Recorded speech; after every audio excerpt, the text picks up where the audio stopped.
സ്ത്രീകളുടെ ഉന്നമനത്തിനായി കേന്ദ്ര സർക്കാർ നടപ്പിലാക്കിയിട്ടുള്ള പദ്ധതിയാണ് പ്രധാനമന്ത്രി മാതൃവന്ദന യോജന. ഈ പദ്ധതി പ്രകാരം ഗർഭിണികൾക്കും മുലയൂട്ടുന്ന അമ്മമാർക്കും സാമ്പത്തിക സഹായം നൽകുന്നു. ആദ്യത്തെ കുട്ടിക്കായി 5000 രൂപയും രണ്ടാമത്തെ കുട്ടിക്കായി 6000 രൂപയുമാണ് ഈ പദ്ധതിയിലൂടെ ലഭിക്കുക. സാമൂഹികമായും സാമ്പത്തികമായും പിന്നോക്കം നിൽക്കുന്ന വിഭാഗത്തിലെ സ്ത്രീകൾക്ക് പ്രസവാനുകൂല്യം നൽകുക എന്നതാണ് ഈ പദ്ധതിയുടെ പ്രധാന ലക്ഷ്യം. കേന്ദ്ര സംസ്ഥാന ജീവനക്കാർക്ക് ഇതിന്റെ ആനുകൂല്യങ്ങൾ ലഭിക്കുന്നതല്ല. സാമ്പത്തികമായി പിന്നോക്കം നിൽക്കുന്ന എല്ലാ ഗർഭിണികൾക്കും മുലയൂട്ടുന്ന അമ്മമാർക്കും ഈ പദ്ധതിക്ക് അപേക്ഷിക്കാൻ സാധിക്കുന്നതാണ്. അംഗനവാടി കേന്ദ്രങ്ങളിലോ ആരോഗ്യ കേന്ദ്രങ്ങളിലോ ഫോം പൂരിപ്പിച്ചാണ് ഈ പദ്ധതിയിൽ അപേക്ഷ സമർപ്പിക്കാൻ സാധിക്കുക. ഗർഭിണികൾക്കും മുലയൂട്ടുന്ന അമ്മമാർക്കും ആവശ്യമായ വിശ്രമം ലഭിക്കാൻ ഈ പദ്ധതി സഹായിക്കുന്നുണ്ട്. ഈ പദ്ധതി പ്രകാരം ആദ്യത്തെ കുട്ടിക്ക് 5000 രൂപയാണ് ലഭിക്കുക. രണ്ടാമത്തെ കുട്ടിക്ക് 6000 രൂപയായിരിക്കും ആനുകൂല്യം ലഭിക്കുക. ഒരു സ്ത്രീക്ക് 11000 രൂപ വരെ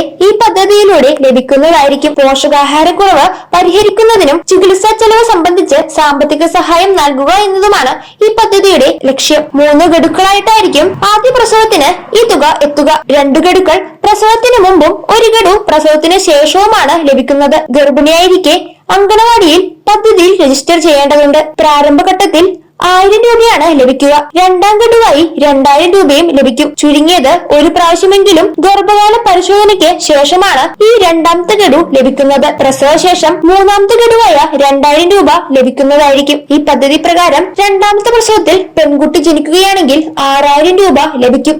എന്നാൽ രണ്ടാമത്തെ പ്രസവത്തിൽ ആൺകുട്ടിയാണെങ്കിൽ ഈ ആനുകൂല്യം ലഭിക്കുകയില്ല. ആദ്യത്തെ പ്രസവത്തിൽ ആൺകുട്ടിയാണെങ്കിലും പെൺകുട്ടിയാണെങ്കിലും ഈ ആനുകൂല്യം ലഭിക്കുന്നതുമാണ്. അടുത്തുള്ള അംഗനവാടി സന്ദർശിച്ചു കഴിഞ്ഞാൽ ഈ പദ്ധതിയെ കുറിച്ചുള്ള കൂടുതൽ വിശദാംശങ്ങൾ കൃത്യമായി മനസ്സിലാക്കാൻ സാധിക്കും. കൂടാതെ ഇതിന്റെ ഔദ്യോഗിക പോർട്ടലിലും രജിസ്റ്റർ ചെയ്യാനുണ്ട്. അക്ഷയ കേന്ദ്രങ്ങൾ വഴിയും സ്വന്തമായും ഇതിൽ രജിസ്റ്റർ ചെയ്യാൻ സാധിക്കുന്നതുമാണ്. ഈ പദ്ധതിയുമായി ബന്ധപ്പെട്ട കൂടുതൽ വിശദാംശങ്ങൾ ശരിയായ രീതിയിൽ തന്നെ മനസ്സിലാക്കിയതിനു ശേഷം പദ്ധതിയുടെ ഭാഗമാകുക. സ്ത്രീകളുടെ ഉന്നമനത്തിനായി കേന്ദ്ര സർക്കാർ നടപ്പിലാക്കിയിട്ടുള്ള പ്രധാന പദ്ധതികളിൽ ഒന്നു തന്നെയാണ് ഈ പദ്ധതി.